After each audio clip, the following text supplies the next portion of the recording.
Православните верници утре го празнуваат големиот христијански празник Богојавление Водици. Празник кој е поврзан со крштевањето на Исус Христос во водите на реката Јордан од страна на Свети Јован, кој од тогаш се нарекува крстител. Во чест на празникот традиционално во реките се потопува Светиот крст, а по него скокаат верници кои претходно се пријавени во црковните храмови.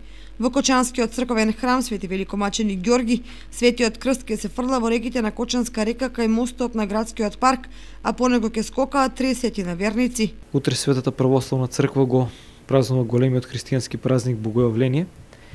Знаеме дека по повод овој ден се ослужува света златоустова литургија, по древната традиција во најблиската река, односно конкретно во водите на Кочанската река ќе биде потопен и честниот крст.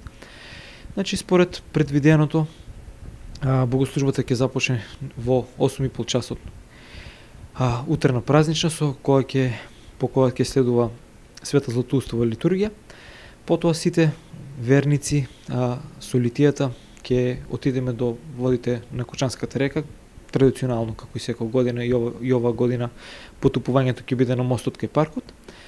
Најавено ни е присуство на неговото високо преосвештенство митрополитот Брегалнички Иларион, кој за наша духовна радост ќе присуствува на овој древен и пред се убав христијански чин. Пријавувањата се во тек, до сега имаме запишано некаде околу 30 на кандидати, но практиката покажува дека последниот ден секогаш доаѓаат повеќе.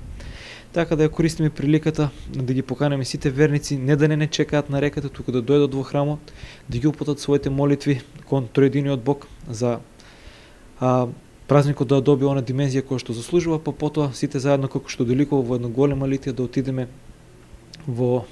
на мостот кај паркот и да го извршиме чинот на осветувањето на водите и потопувањето на честниот крст. Фаќањето на крстот значи соединување на човекот со Христа, а се верува дека со фрлањето на крстот водите се осветуваат и стануваат лековити. Најсрекниот кој ќе го фати крстот од православниот храм ќе добие подарок Свето писмо Библија. По завршувањето на овој голем христијански празник завршуваат и така наречените некрстени денови.